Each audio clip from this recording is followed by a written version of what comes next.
And after taking a round 1 loss to Matt Sperling, has ripped off 8 in a row and now finds himself in the top 8 play-in. I talked to Vidi at the beginning of this round, like right before we came on, and I'm just like, how's the Revelation going? He's like, I'm not playing Revelations. I'm just like, what are you playing? So I'm playing Red, White, Burn. I'm like, excuse me? And he's like, look, no one good plays the deck.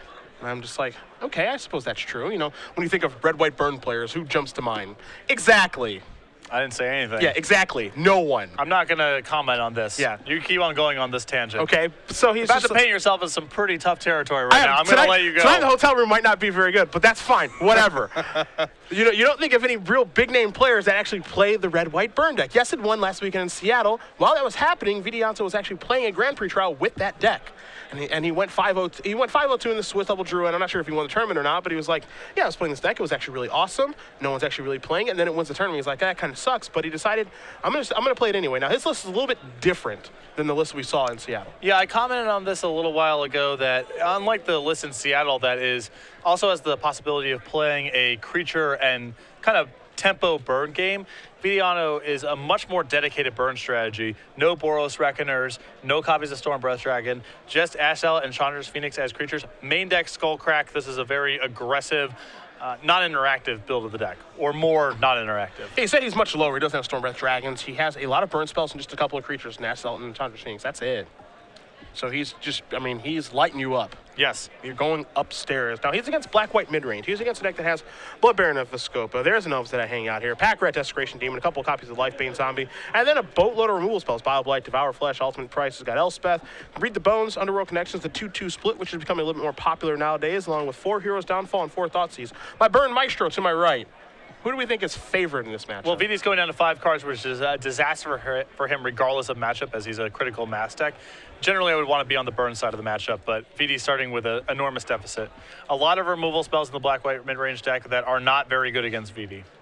Huh? Just a couple of lands here for Miller to start. You wonder if Miller knows what he's up against. As there's Nashville that's going to come in the red zone. That's going to die to Ultimate Price. And Vidi will have to pass the turn back. And this is a land. That is a Read the Bones. Ha-ha! That's a good thing, I think, for Vidi. It's actually a bad thing. Okay. As Miller just making his land drops and playing his Desecration Demon and Blood Baron type of cards when Vidi's on 5 is really rough. War Leader Helix, a draw here for Wijaya. Just going to have to pass the turn back, stuck on lands. Miller going to draw his card. He does draw a copy of Desecration Demon. It's like 2 to cast the 6/6, and this is probably problem number 1 here for Wijaya. Yeah, although, him having to play a Gala Shrine here is significant for Vidi. Now, here's the thing, and this is really interesting to me because I'm not sure if Vijaya's going to win this game or not, but I think it gets really interesting about what cards he decides to cast in the game because we don't know if William Miller is sitting next to Vidi, if he knows Vidi or anything like that. So what spells Vidi decides to cast, he can maybe mask the fact that he's a burn-heavy deck a little bit here. So are you asking about Lightning Strike versus Skullcrack on that last Yeah, turn? yeah, like he could have cast Skullcrack, but he chose not to. Well, I think it's sort of, Vidi at this point is committed to basically sending every burn spell he draws at Williams' face. That's the only way he has a hope of winning this game. Mm-hmm. And Skullcrack has utility against a potential Grey Merchant or also fizzling the lifelink of 1 Blood Baron attack. Sure. So the Skullcrack has more value in his hand somewhere down the line than the Lightning Strike does, which even if Miller were to cast a creature that Vidi could Lightning Strike, which is unlikely, Vidi can't even afford to kill it. He needs to send everything at Williams' head. Miller does scry. It looks like he may cast Read the Bones. He's got to Read the Bones.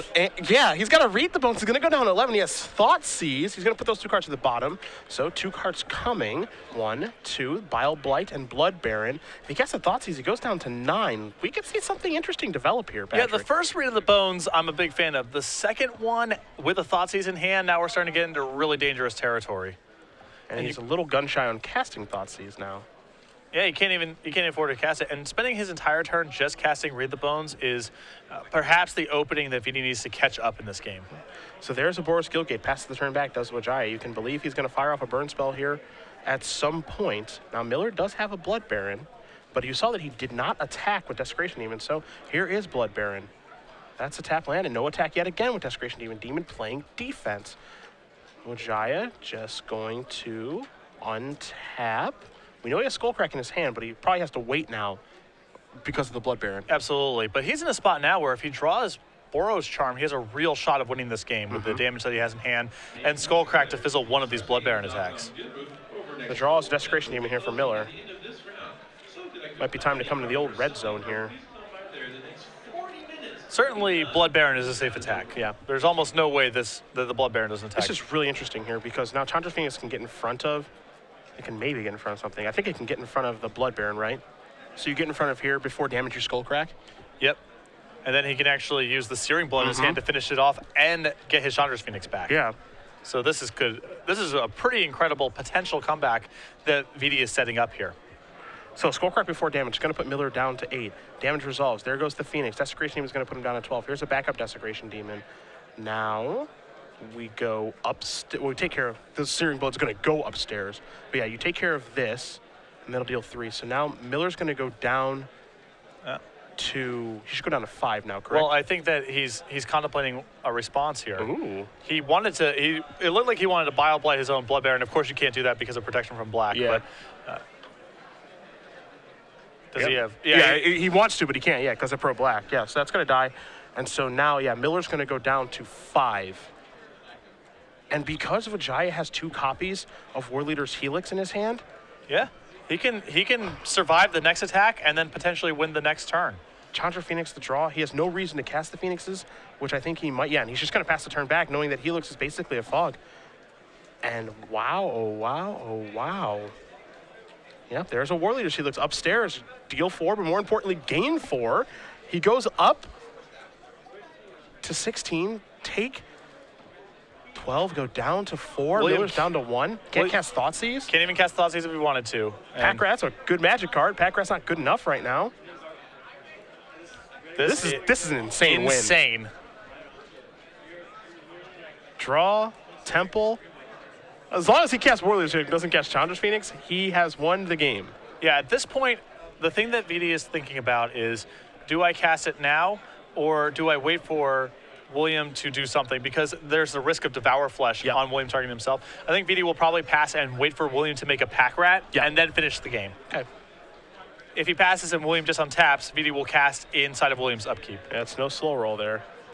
Oh. That's a little risky. Whoa, whoa, whoa, whoa, whoa. Yeah, I think he wants to cast it in his upkeep. Yeah, nice. Got War Leader's Helix. He's trying to decide when to cast it. He's going upstairs. Is it good? Is it good? It's good. Okay. All right. Vidianto Wijaya gonna win game number 1 here with Red White Burn on a mulligan to 5. That was a crazy game. Wow. Absolutely awesome. Now, I believe that this matchup is probably good for Wijaya. Yeah, no, 7 cards versus 7 cards. I definitely want to be in VD's seat, for sure. Okay. With VD on 5 cards, I thought this game is almost a hopeless cause unless VD draws a bunch of Boros Charms or something along those lines. But he navigated that game very skillfully. William maybe could have been, the Read the Bones and some of those turns that he spent there, those turns off, playing the Godless Shrine untapped to play his Desecration Demon. Maybe he can wait a turn there. Yeah. There's some little things that William can do to sort of preserve his life total, but VD played that game exceptionally well. Perhaps one too many bones were read as we'll take a look at the sideboards here. William Miller. We'll start with him. I have that in front of me, excuse me. So we'll take a look at a Whip of Erebos, 2 copies of Lifebane Zombie, 2 Doomblade, 2 Revoke Existence, 2 Sin Collectors, 4 Duress, an Erebos God of the Dead, and an Obsidian Ghost Council. There are some nice options here. Give me all those discard spells and give me that Obsidian. Those are really good tools. Give me that Whip, too. Oh, yeah. You kidding me? Lifebane Zombie could be okay in this matchup because it's unblockable, 3 power for 3 mana. I mean, it's not that exciting, but it could be acceptable given that a lot of Williams cards in this matchup are not great. You don't really love Read the Bones. You don't love Underworld Connections. Thoughtseize is like whatever. Hero's Downfall, you can move out. Ultimate Price, Bile-Blight, you can potentially move out as well. So there are plenty of cards to board in. I think there are plenty of cards to board out too. Yeah, I'm of the opinion that if you're playing a Precinct Captain deck or a Rakdos Cackler deck, of course you can't side out all of your little creatures because that's all your deck is. But when you are a deck like Black-White Midrange, or mono-black Devotion decks in that space, I think leaving in Searing Blood targets that aren't very good is a disaster. Those need to be among the first things that get out of the deck, even at the expense of keeping in Thoughtseize or Read the Bones or something like that.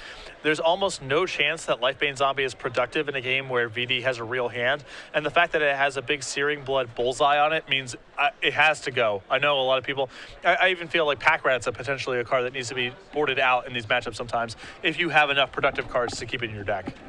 On the other side, Wijaya, who is up a game, oddly enough. What's he got? 2 Chain of the Rocks, 4 Satyr Fire Dancer, 4 Fire Drinker Satyrs, 2 Blind Obediences, and 3 Viashino First Blades. I think, if anything, he's going to be bringing in the Fire Drinker Satyrs and maybe additional copies of Chain of the Rocks. Okay. We're not going to look at any really large overhaul here. I think the First Blade is more for Supreme Verdict matchups and less for matchups here. William has a plethora of very good blockers and instant speed removal. So First Blade's not very good. Blind Obedience, not really that well suited to the task. Fire Dancer, not really appropriate. So I think we'll see the Satyr and potentially additional Chain of the Rocks if VD wants more answers to Desecration Demon, which is one of the harder threats for him to answer. First Blade's a very interesting card to me in this matchup because it kind of plays the role of a Char or a Flames of the Fire or Flames of the Blood Hand or whatever. 3 mana, 4 damage. That's the role that it's basically playing. And I think it is a role that it can fulfill on the play but not on the draw.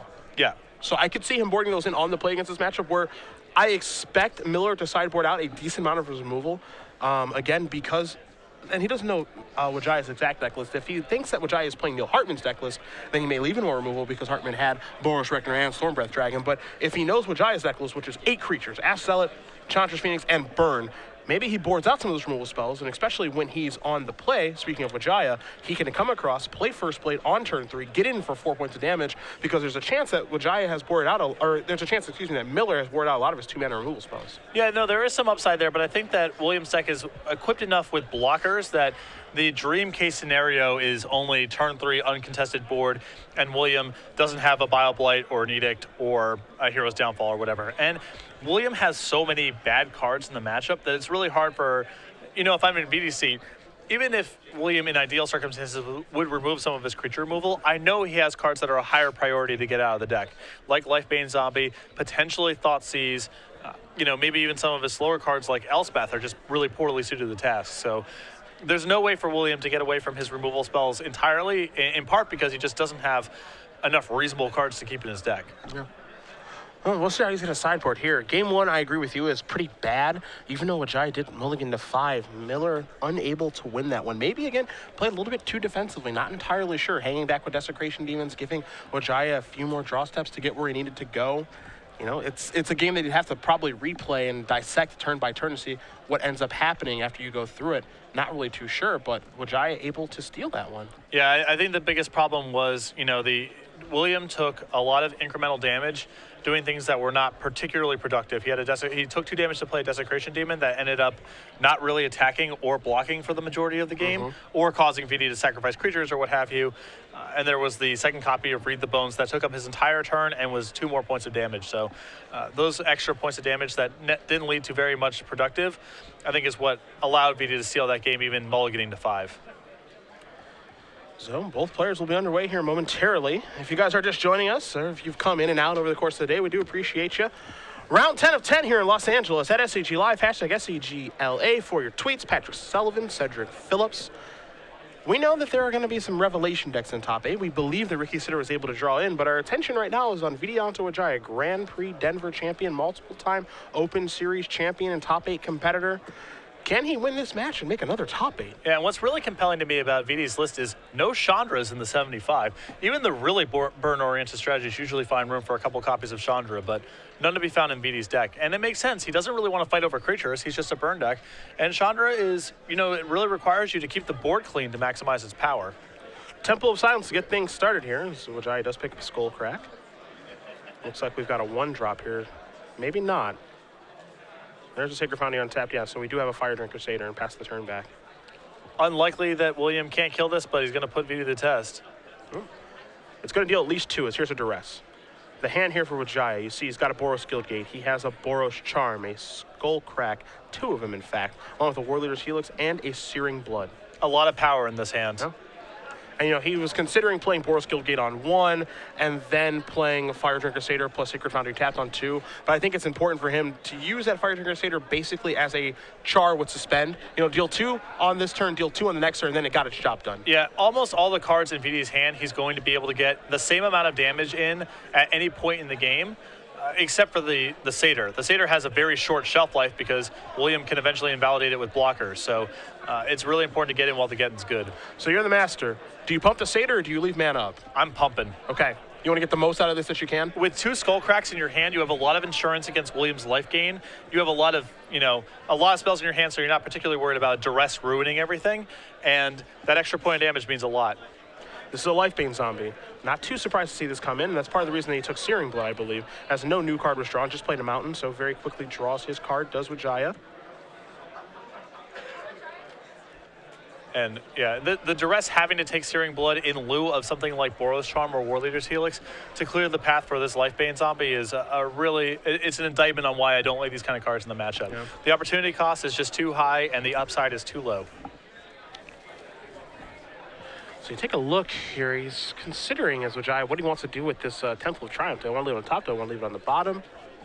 And what's really compelling here is VD doesn't even have to trade. He can take Lums from Lifebane Zombie and just leave it in play, so if he does draw Searing Blood, he just gets to deal 3 points of damage. Yeah, I was going to ask, would you attack in the situation and propose a trade over to Miller? Because part of what you have to weigh into the equation is that you can just leave your Fire Drinker Satyr there, and then it like fogs a Desecration Demon for a turn. Yeah, I would rather. I'm not a huge fan of this trade from VD, but I do understand just the instinct to attack. But I think VD could have very easily just sat on his heels there, left William with a Lifebane Zombie. If William wants a damage race, go right ahead. Sure. And it gives a lot more upside to VD drawing a Searing Blood down the road. Boros Charm going upstairs. There's a Skull Crack. There's a Boros Guildgate past the turn back. So Miller's at 13. Miller going to draw a card. Leaves another copy of Lifebane Zombie. This is a Pack Rat, so now things are going to heat up here. There's a Skull Crack. I think Pack Rat might be a little too slow for this game. Which is crazy to say. There's Chain to the Rocks. That one doesn't really play a huge role. That one seems like it's more reserved for Desecration Demon. Yeah, I wouldn't. And you see VD is not even going to bother to use one of his Chain to the Rocks here on that Pack Rat. He'd rather spend his turn just helixing William. You can see VD's deck, not a lot, and very hard to interact with. You have counter spells, you have discard spells, but your creature removal effects are not going to be good against him. In contrast to the winning list last week in Seattle, where random Doomblades and Ultimate Prices do quite a bit of work. Yeah, that's why I like this build of it. He's a little bit smaller, but he's just really just going upstairs, so you're going to discard a bunch of cards. This Pack Rats are going to come across for 4, so it's going to be an 8-point attack, and I think VD actually has it wrapped up. Yep. Yeah, because you see he's got 4, 5, 6. He's got exactly 10 points of burn, and he's going to drop it on the table right now of Skullcrack, War Leaders. He looks like I can cast this basically in any order and get the job done. And yes, I'm at 6, but 6 is not 0. And if you're into burn spells, which I'm not, but I know you are, you got a pretty happy camper here. And here's War Leaders Helix, double Skullcrack, and that is going to do it. And you know what is noteworthy about that game?